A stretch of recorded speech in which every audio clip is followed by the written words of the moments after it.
You are now listening to the Serious Growth Podcast with your host, Leo Costa Jr. Business, and we were looking at that, and then Tom came to one meeting, and we hit it off really well. Yeah. You know, I've known Tom so long, I don't even remember when I met him. Yeah. Oh, that's great. I think we crossed, which is the reason why I like talking to people like yourselves who have what appears on you have a very extensive background, but it's much different on the face here than mine. But I always I like talking to people from different walks of life because it seems interesting that so many things they cross, and we have a lot of things in common, even though we're from different worlds sometimes. That's true. And I find that really interesting. Yeah. Yeah. He, his work with martial arts, and then, my time with Navy, special warfare and the training, so we crossed a lot of interest there. Yeah. So it's kind of fun. The crazy thing is I've never been somebody who's like hung out with a lot of guys, and I don't talk to a lot of, I'm just not that kind of guy that needs buddies and all that kind of stuff. Never have been. And yet I'm social in a way. But Tom and I, we're like a couple of old women. We are constantly like talking to each other, checking up. We won't hear from each other for a while, and we'll like make a phone call, just checking, seeing how's it, and then we just pick up. It's kind of interesting that way. I've had a really good relationship with him. He's like a hell of a guy. Of course, he's a great martial artist. I mean, my goodness. He is. He is. Have you taken any classes with him by chance? Not with him. No? When I got out of the military, my XO suggested that I just stop doing everything along that line because we were so intense. I was part of the Assault Ready group. And so we dealt with issues in the South Pacific and Pacific Rim for a duration. And so it was so intense, my XO suggested that all of us just completely stop living in that past. Just shut down for a while, or just shut down, period, huh? Yeah, so I started, as soon as I got out, I found another master to train with. And I could see that it just wasn't really good for my head. Yeah. And it was time to move on. Yeah. So I got into other things. So obviously you were in the military then, and did you was it Army, Navy? What was Navy, right? Yes, I was in the Navy. Yeah.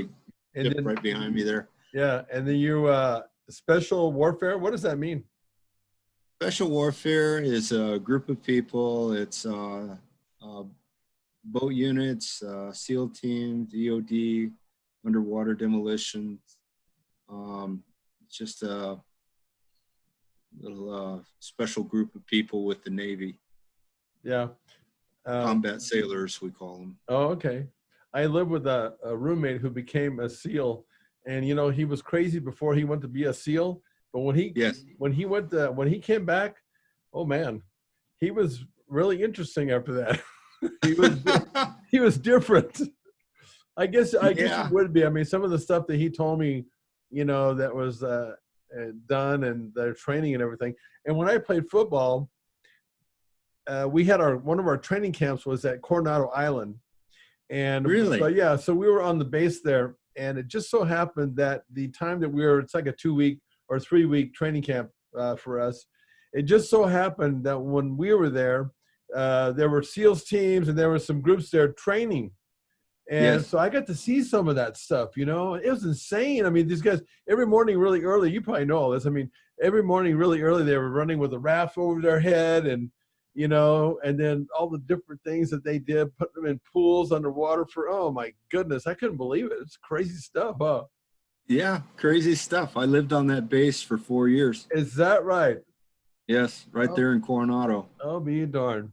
Yeah, I was in the barracks right across from the handball courts. Yeah, and then then we went to eat lunch there in the barracks there, and the SEALs or some of the guys were doing drills, and there was a guy that was standing outside the mess hall, I guess, at attention with his arms behind his back, and we found out that these guys were not only were they forced to stay up for so many hours without sleep, but then they said that they were getting various commands from different generals to like disorient them, and I guess that was part of their drill.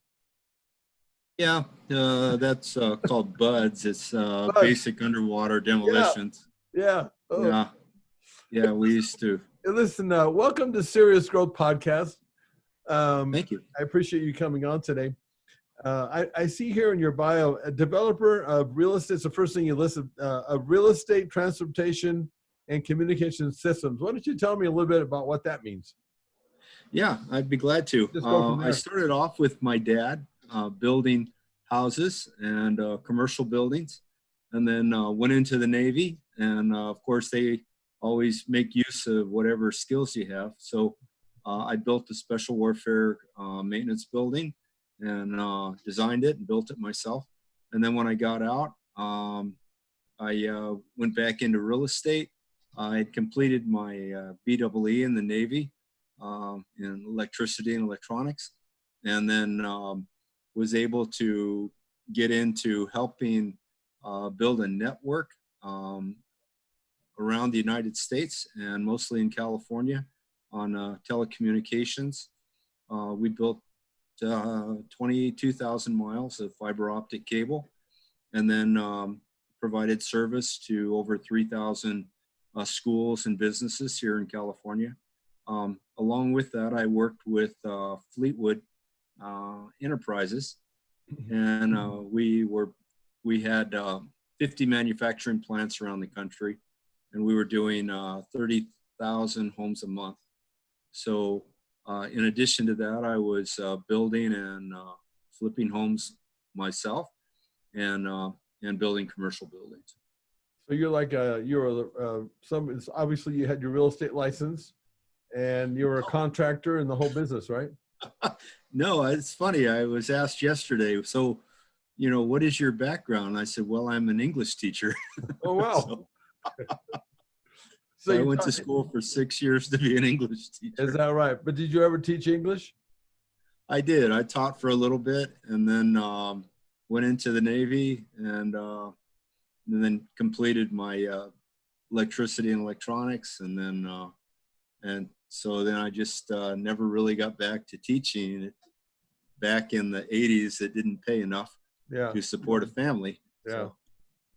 So, to feed the kids. Is this something that you do is it your own business? Are you independent with, or work for other people? How does that work with you? I work fully independently at this point. My time working with the other companies is gone. I did enough. I always worked on my own in conjunction with the other companies, but now working full-time on my own. All right, let's take a quick break so I can tell you about our product. Do you want a bone-crushing grip? Good, because you're gonna get one with the amazing new Trs Gripper. It's a progressive grip builder with longer handles and a special ergonomic design that's like a dozen hand grippers in one. Start off easy and work your way up to quickly build your grip strength from wet noodle to pulverizing. The package includes a video from the world-famous strength coach, Dr. Russ Horine, the man who worked with Leo Costa to help bring you big beyond belief in the Bulgarian Power Burst. Dr. Horine shows you a simple and easy to follow workout plan that takes just minutes a day right from in front of your TV set if you want. So click on the link below and let's get started building you a stronger, firmer, bone-crushing grip. And when you're developing fiber optics, somebody like me doesn't really understand what that means. So what's, when you're putting this in buildings, what exactly, if you can give it to me in layman's terms, like a third grader for me, what does that mean actually? Because it sounds very impressive. Well, it's, I can't compete with Al Gore. I didn't invent the internet, but I did. So what we did was we found that building where the whole thing started, which is called the data center. And a data center does three things. It connects one person to another. It has computers, and it does computing, and then it does cloud storage. And so that's pretty much all that a data center does. So what we do is we connect that data center to your house. So this way you and I can talk on the computer. And so in the telecommunication world, one of the most important parts, of course, after the data center is being able to connect all these different users. Yeah. So, and that includes, using your computer. How about telephone? All that stuff? Well, sure. If it's VoIP, yes, voice over internet protocol, then that would be over fiber optics. So, what you have is you have a data center, and then it'll start off perhaps with copper, and then it'll have what's called a handoff, and then it changes that either directly into a copper line or into a fiber optic line. So it goes from into digital format. Yeah. And then when it gets to your house, goes to your computer, it changes back to working with the copper and so forth. So what we want to do is create the shortest amount of time lapse between the data center and your computer. That's called latency. Okay. And then how does that coincide with AT&T and all those, the phone companies out there, Verizon, that kind of thing? How do you how do you weave into them, I guess? Sure, exactly. It's you pretty much have about 5 carriers in the world.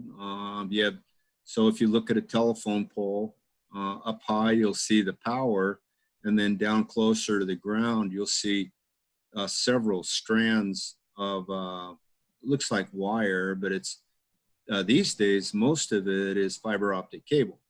So it used to be, back when we did everything on the phone, there would be a copper line going from your office to called a central office, which would be what they had solely before there were data centers. And then those central offices would connect your phone call to me, by way of an operator or a electronic switchboard. So what's happened is the fiber optic world has started running their own fiber, and now a lot of this is shared. Okay, so AT&T may have fiber optics where Comcast needs it, or any variety of the above.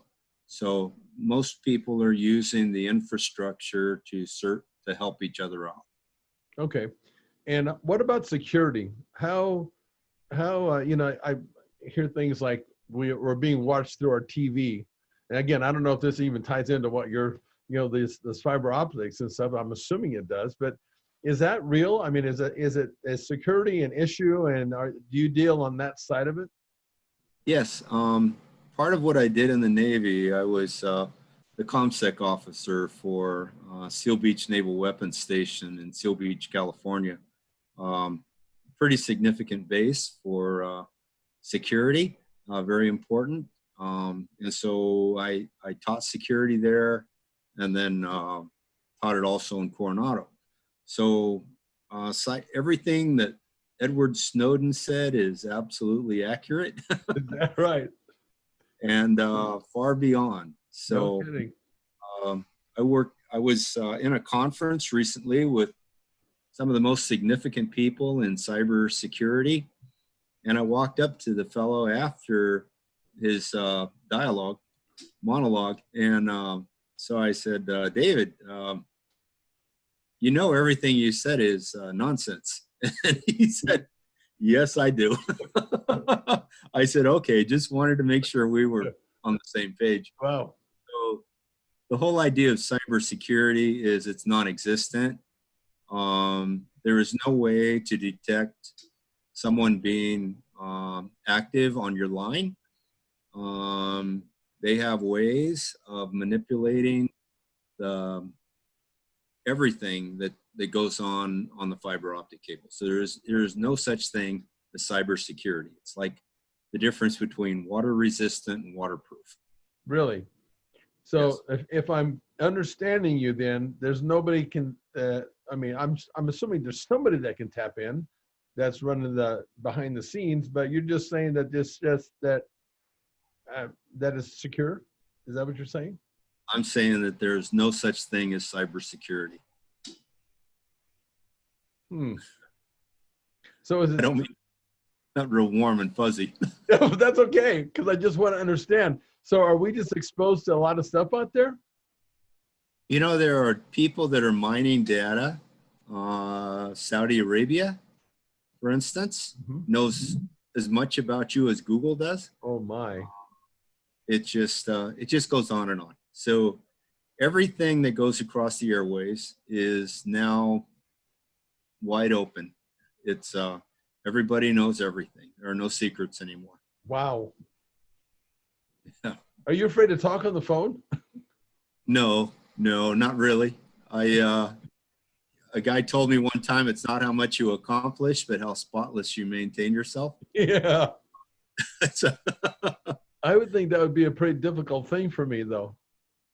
I don't know about you. It's difficult for everyone. Yeah. We're human. We make mistakes. We do things that we're not proud of. Yeah. We try to make corrections, and that doesn't work well. Yeah. So the reality is we're all human. We're all in the same boat together. And we just have to accept each other's humanity. Yeah. That's kind of interesting. So, I've always been amazed at, I never, like with this 9/11 and the stuff that's happened like that, I wonder how in the world, with all the chatter that goes across all these lines, how we're able to, I mean, obviously it's happened. These things do happen, but I'm surprised that it doesn't happen more. I mean, obviously we have that intelligence and we have the capability to stop stuff, right? At some point it becomes information overload. There's so much going on. All I can say is the people that are providing the security for our country are doing an amazing job.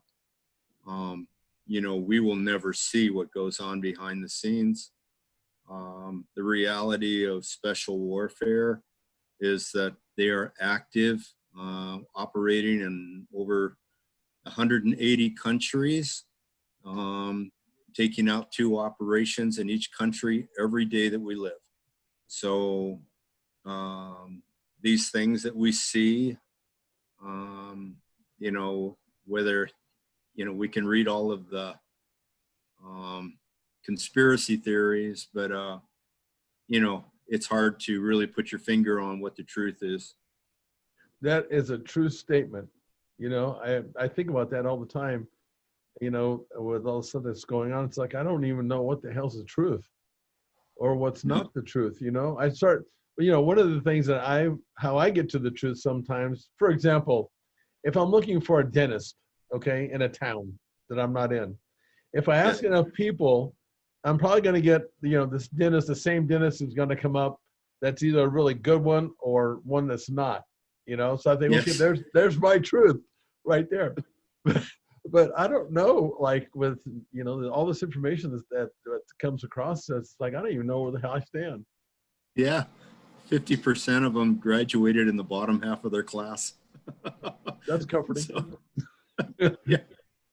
And then the reviews are all slanted. Oh, God. It's their cousin or their. I'm never going to be the same again here, John. Yeah. But, you kind of think that sometimes, some of these reviews, it's like, and then when you follow that review and then you have that total different experience, it's like, okay, this is BS for sure. Again, I don't know what to believe anymore, You don't. We don't. Sometimes it's just trial and error.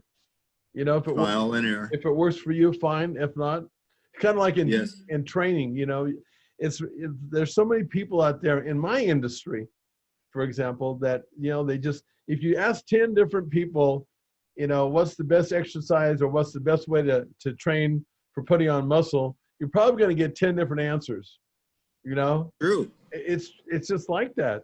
Same with nutrition and all that. And and what it comes down to, John, which is what I've always done. And I got this from my dad. My dad said, it's hard, they're really difficult to replace firsthand experience. And true. Einstein said it a different way. He said real knowledge is through experience. Okay, so you got to do it yourself and make your own conclusion. I think a lot of times is the best way. Well, you also have to look at, the best thing to do is something. Okay, so like for instance, weight loss. Okay, eat less, exercise more, and keep breathing. Right. Yeah. Okay, so I like the way you just make it real simple, John. Yeah. It may be do your sit-ups before your push-ups or something, but it doesn't matter. Whatever sequence you do them in, yeah, you're going to keep your heart moving, and you stay in motion. I had a coach more than one time. A coach would tell me, "Look, I want you to do something, even if it's wrong. Just do something. In other words, don't sit on your hands." And there's a lot of wisdom to that, right? There's a lot of that, a lot of wisdom in that. Yes. Yeah. The thing about this is, as I'm older, obviously we all learn as we get older, but sometimes it's just really hard to come across common sense, and I think, we overthink things, and, you're just kind of like pointing that out by just saying, okay, here's what you do, bam, bam, bam. And you're probably going to be in pretty good shape that way, Absolutely. You'll stay in better shape than if you sat and watched TV all day. Yeah, exactly. Yeah. Do you work very much with CIA or FBI or anything like that in your line of work, I assume? Our paths cross. The typical thing about CIA is if the guy says he's CIA, he's not. So it's, typically an FBI agent or whatever will have a badge, and you can be pretty sure he's for real. But it's so yeah, our paths do cross. I watch a lot of my wife likes to watch all the CIA, and we watch episodes on Netflix. So we're always watching FBI, CIA, all these different groups that are out there. Yeah. Oh God, that's funny. Okay, as you were growing up as a kid, let's go back a little bit. Were you an athlete at all? Yes, I was. It was kind of funny because I worked very hard my whole life. My dad always kept me busy, so I had a paper route, and I had to pedal a bike from the foothills to the mountains, and so carrying, as much weight and paper as I had on my body, helped my legs and strength. Oh yeah.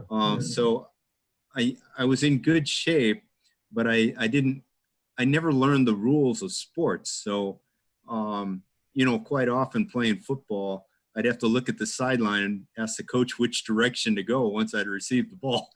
Oh, wow. You were that guy. I was that guy. Well, at least you asked the right question. Yeah. I got the MVP my junior year in football, and I did okay. I lettered in 3 sports. So I guess that was good enough. Yeah. What position did you play in football? I was defensive center and offensive flanker. Oh, okay. Really? Yeah. Interesting. Huh. Yeah, a small school, you play both directions. Oh, yeah, well, that's true. But it's just interesting the positions that you're playing. I mean, you're playing defensive line, and then you're playing a flanker as a receiver. That's really interesting. I mean, if you told me you were playing, defensive line and then offensive center or offensive tackle, I'm thinking, okay, that makes logical sense to me. Wow. So you were pretty fast. How much did you weigh when you were playing? And this is a junior year in football? Junior year, I was 198 pounds. Oh, you're pretty big. Yeah, and I ran. I did the 100 in 9.4. Holy crap! I was fast. No wonder you were playing flanker. And I mean, being on the defensive line like that, you were probably past the guy before I even knew what happened. Oh, often I would sack the quarterback 3 or 4 times in a row. Now that's fast. That was fun. There's fast, but that's fast. That's probably faster than your fiber optics, I think. Yeah, that would be something to be as fast as fiber optics. Crap. Okay, so you played football. You played 3 sports. I played 3 sports as well. Did you? Yes. Yeah, football, basketball, baseball.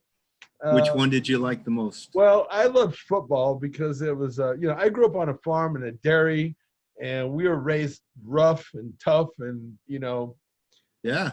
so football was sort of a natural for me. What wasn't necessarily a natural was the position that I played. I came at a time, John, just before specialty coaches were around. Guys like me, personal trainers that work with athletes, Yes. and we now can take an athlete's, someone's training program and tailor it completely, not only to the sport that they play, but also to the position of the sport, which is where you start really developing somebody who that really does create the competitive edge when you do that.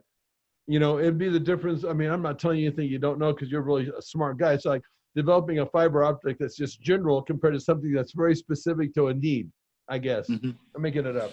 But, yeah. So you were a quarterback? I was a quarterback. And, yeah, I'm not tall enough to be a quarterback back then. But I was a quarterback that should have been a fullback, Good. But, yeah. But I'm too I'm a ball hog, man. I wanted to be a part of the game every single time. So that's right. He gets the ball. He gets to touch the ball every single time, right? Yeah. So I was involved all the time in the game, and it turns out that as I was going through, and that's how I actually won my college position. Most quarterbacks at that time, we call them. They put in practice, they'd put like a vest on them with a cross, like you don't touch the quarterback. Yes. One of those guys. I was the opposite of that. I used to mix it up with all the running backs, and coaches would. Oh, that's great. Yeah, and say get away from there, but I just love that contact. Yeah. So Me too. I just loved it. I never went. When I was running the ball, I never ran out of bounds. I always ran towards the guy. I was. I was that meathead. I like that. I just love that. But I would have gone. I probably should have been a baseball. I probably should have. If I would have had a really like a coach like I am now, because I help athletes determine based on their skills, their running skills, how tall they are, their body types. I can actually tell somebody where they should be based on that. And and I train them for that, because that's how you really create an athlete that transcends on the field and really excels. Instead of just training somebody just pure strength and saying, okay, go play. There's a major difference there. And it means more as you go up the scale and start playing with guys that are all good. That's what creates that little edge, right? Yes. Yeah. At the end of training one day, I asked my coach, what else can I do? And he said, get man with ball. So that's where you got all this. You're very straight to the point. Get man with ball. Yeah, get man with ball. Your coach. That's coach. Yeah. That's funny. How about a baseball player? What position did you play? Let me guess. Hold on. Don't tell me. You're the fastest guy on the field. You're a good athlete. I'm going to say you probably played shortstop, and you probably should have been playing center field based on how fast you were. Center field, yes. Center field and left field, yeah. Okay. Yeah, somebody who's fast like you. My son went on to play for the Kansas City Royals for fantastic. Yeah, and he played down there. I'm sure you know this school, Cal State Fullerton. It's not far from you down there. Yeah. Well, he played down there, and this is when I got, I was already training athletes, and I got a really big lesson down, being around the pros and everything, because that's when I started realizing that every position had they had what was most important, what was least important at each position. And, the center fielder, they didn't really care if he could hit a ton, but they wanted him to run balls down in the alleyways, right? Mm-hmm. The guys on the corner, they hit with power. They don't have to be fast, but they got to hit with power. That's how specialized the game actually got and is. Go ahead. What did you do? What training did you do? Were you a physical trainer? Yeah. Exercise? Yeah. Okay. Yeah. What I do, and I ended up making a living out of this thing, is I'm a personal trainer, but I have background in sports-specific training. Yeah. I have background in nutrition. The three components that really make the difference are weight training or resistance training, cardiovascular conditioning, and nutrition.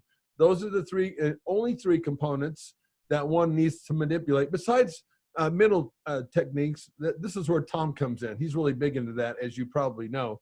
But for me, it was about manipulating those three components based on what you needed if you were an athlete. I would say it always comes down to that, whether you're an athlete or somebody who's had a stroke. I had strokes 8 years ago, and I rehab myself, but it always comes down to those components. That's the common thing, always. I was going to ask you that. As we get older, it's still those three components, isn't it? Yep, never changes. Vic Rakshani, he played for USC. Yeah. You know him? Yeah. And he injured himself and repaired himself. Yeah. In fact, by God's grace. He was supposed to come on my podcast, but all this stuff happened with the COVID, and we just haven't been able to hook up. Plus, he wasn't going to come down and try it out and do his the program that he has. Oh, he has a fantastic place there at Hogue. Yeah, you'll enjoy that. Have you gone through it? Yes, I have. Really? I have one of my guys that go there regularly. Oh, okay. So, yeah. Does he have like a knee or an injury, obviously, that he goes there for? He has a great program. This gentleman that works for us, with us, he fell off a telephone pole. And, he hurt himself really badly. He broke multiple vertebrae in his back and neck. And he had been in pain for like 15 years. And Vic had him at full range of motion and pain-free in his lower back for the first time in 15 years. Only took him about 2 months. Is that right? 2 months of training. Yeah, amazing. It is amazing. He did a really good job. I'm going to have to re-hook up with him, because. Yeah, that sounds it's funny that you and I know him. Do you know a guy by the name of David Miller? I'm sorry? Do you know a guy by the name of David Miller? David Miller. Yes, I do. He's a PhD in nutrition. How do I know him? PhD in nutrition. And anyway, I know David pretty well, and he's the one that actually talked to me and connected me with Vic. No kidding. Yeah. I'll be darned. Yeah. Wow. In fact, David's been on my podcast early on when I first started. Well, we're at 74 podcasts now. He was probably number 3 or 4 back then. Yeah. Oh, that's excellent. Yeah. Let me ask you, getting back to your what you do, is there anything like in my world, we talk about the 3 components that are a kind of the foundation of where we build from. When you're doing the stuff that you're doing in your line of work, whatever it may be, is there anything that's a foundation that you build from and then spread out? I always try to think about the end user, okay? Because, when it all comes, at the end of the day, it's you and me, okay? It's who's the customer and how are you providing a service? So if I'm developing a product or real estate or fiber optics, I'm thinking about who that end user is. How are they going to be able to use this service, and how will this best be there for them when they need it. So in real estate, when I'm designing a building, I try to think about how each person is going to use that building, where their access points are going to be, their egress points, all these different things. When it's fiber optic cable, I try to think about the technician, that's going to go back and repair that facility. If I engineer this so that, he's in a safe environment when he's working on it, on a pole or, behind the curb face, you call it, always try to think about the person. That's the most important thing in any design work. Yeah. In that sense, you and I are kind of the same way, because you see, when I'm dealing with a person, I'm in a consultation. You come to me and you're telling me the things that that are what your goals are, what your limitations are, potentially. And so I do the same thing, what it sounds like what you're doing. You're fact finding. I fact find when I'm dealing with people to make sure that I come up with something you're just being very specific to their need. So yes. That's something that I guess that you and I, even though we come from different worlds, we do kind of the same, I guess you would say. That's true. That's true. As far as you being there, you said, for them now, as backup, are you, as part of your service, that you can reach me anytime you need? How's that work? Like if you build something for me, like have you ever built like a smart home for anybody? You know, that's something we're actually involved in right now. We have 3 products. One is the Renaissance home. The other is Pottery Senior Apartments and the Crown Point Community. Each one of those has a smart component. Each one is connected to multiple strands of fiber so that we can do the Internet of Things. You know, it's funny, everybody always says, how are you innovative? And it's like, what is your most innovative product? Well, innovative means that you're finding out what that is tomorrow. It's not something you're currently solving today. So bringing communications to people is an ongoing endeavor. It's something that we work on every day. We're constantly looking at how we can bring services to the people. So in our building, what we have is our residents, our market rate above the main floor. The main floor is focused on wellness and medical. So we have the immediate services that are provided for the people. This way, we make an affordable home. We provide all the services. Now with that, we have a direct link to our service provider, like Time Warner or Comcast, and we're able to use that to connect the person directly with their doctor.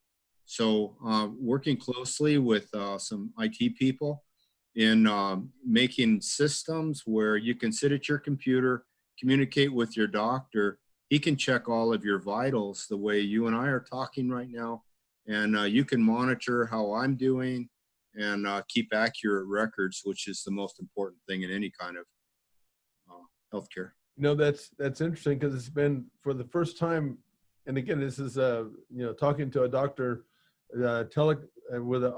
about your health on a camera like this is really first time I've ever done it. It's because of the COVID, what's going on, because it's easier to be at home. Yeah, and it's really interesting that how technology has evolved. It's almost like it's a function of it, like it has to happen almost. A lot of the stuff that's going on. But John, it sounds to me like what you're talking about is actually a great thing for people who are getting older, because it almost seems like maybe it keeps that person from having to go into a nursing home. Would that be an accurate That's the statement? idea. Absolutely. So what you're trying to do is create a model for the age-in-place community, okay? Because where do you want to live when you grow old? Well, you want to live the same way that you have your whole life. Yeah, exactly. You don't want to live in a cubicle. Right. That's so true. And to take you out of whatever environment you're in now and put you in a nursing home, it raises the cost and lowers the service. Okay. Yeah. So what we want to do is create an environment where you can stay where you are and bring the services to you, or you live in an apartment building at market rate prices, but you have all of the services included in the building. That's a cool deal, man. It doesn't mean anything to me until now that I'm older. I mean, and now, sometimes it's hard to really relate.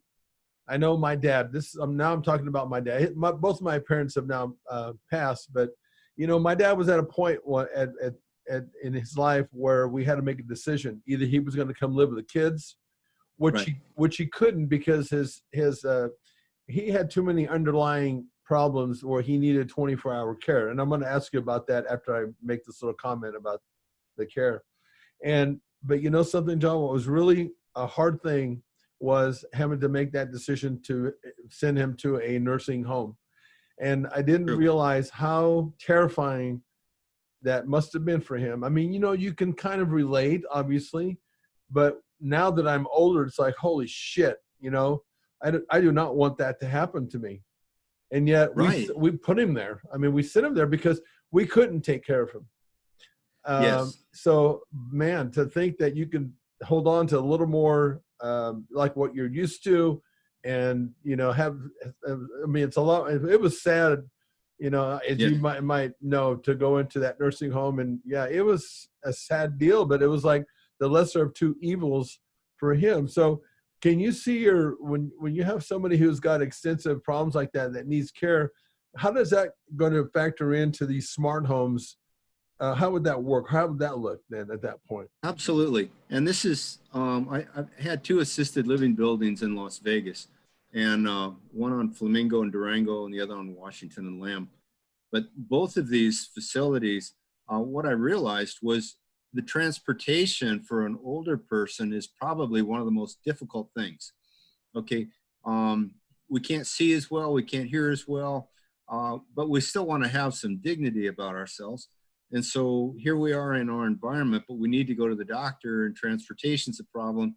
And for the doctor, 60% of his business can be lost just due to transportation issues of seniors, okay? Across the board, it's about 10%. But so what we did was we brought the medical services to the building, and we blend these together. So in the Crown Point community, the medical office building is attached to the senior living facility. And then in the Pottery, which is a downtown smaller building, the apartments are above the doctor. So everything is connected. So this way, mom and dad don't have to look for a ride to go to the doctor. They can just go down, get on the elevator and go right to the doctor. That's amazing. And then if they're late for an appointment, you know, the doctor can send some, you know, we used to call them candy stripers. I'm not sure what they are now, but it could send someone to go get them and bring them in a wheelchair or help them on a walker, or just come up and remind them. Hey, John, that's a game changer, baby. You're really making a difference, you know, in humanity. I hope so. No, you are. I mean, my goodness, I can see that easily, you know. You know, one of the most interesting things is for our generation, you know, most of our moms and dads stayed together and had kids. But for people in our generation, 65% of us are single. Right. We don't have a spouse. Right. Okay. And 50% of us don't have any children. So who's going to take care of us? Right. So we're not going to be able to go to a nursing home or a convalescent. We need to be able to manage our own situation in our own environment. So that's what we're trying to do.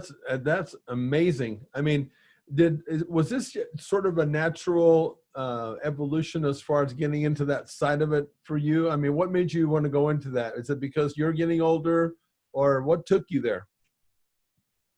As a kid, our church used to take us to the convalescent centers, and we would sing for the people on Sundays and give them a little Bible story. And then as I got older, I went to college in Chicago, and I was active in the needs of the inner city people, including going to see the seniors in Chicago. And then it was just kind of natural. I started a development company, a real estate development company, and a gentleman asked me to redesign an office, a medical office. And so I went from that into designing a hospital, and then owning the 2 assisted living buildings. And it was kind of a natural evolution, if you would. Yeah. Yeah. It sounds like that. I think God had a path for me, and this is where it ended. Let's take a quick pause to tell you about something you are definitely going to want.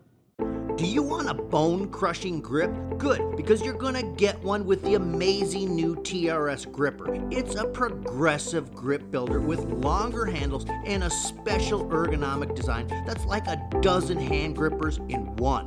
Start off easy and work your way up to quickly build your grip strength from wet noodle to pulverizing. The package includes a video from the world-famous strength coach, Dr. Russ Horine, the man who worked with Leo Costa to help bring you big beyond belief in the Bulgarian Power Burst. Dr. Horine shows you a simple and easy to follow workout plan that takes just minutes a day right from in front of your TV set if you want.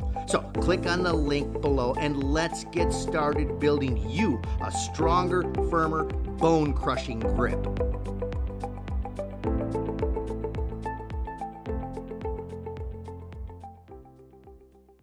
obviously we just really don't know what's going to happen in our lives, but do you think that you'll end up in one of your own places? Oh, yes, definitely. I mean, if you don't, I'm going to kill you, John. And I want it to be a special place. Yeah. You know? Hey, look, if you have some extra time, don't forget about me. I've already got it planned. Good. I'm glad we hit it off that way. No pressure. I'll tell you and Tom about it over breakfast. Yeah. In fact, you know, I'm going to speak for Musella. Set something up for him too, will you? Will do. Absolutely. You know, maybe the three of us can watch out for each other. Who knows? You never know. I mean, my goodness, you were in Coronado Island, and so was I. You just never know how close we are. You know, exactly. We call That's that right. 6 degrees of separation. That's true. That's true. So we probably met at McPee's, right? I'm serious about that.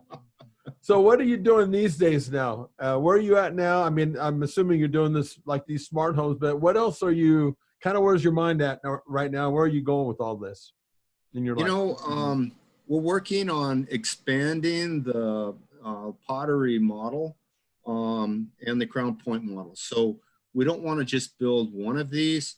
We want to build multiple units across the country. So, you know, what's happening is we're transitioning now from the baby boomers into the millennial age. So we have to start thinking about, you know, what is the next generation going to need? Right. These buildings that we're creating for ourselves, are they adaptable? And, you know, when you study it, it's exactly the same thing.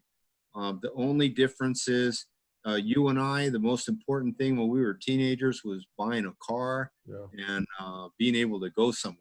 Yeah. So for the millennial age, they're not as caught up with the car, but they love the experience of travel.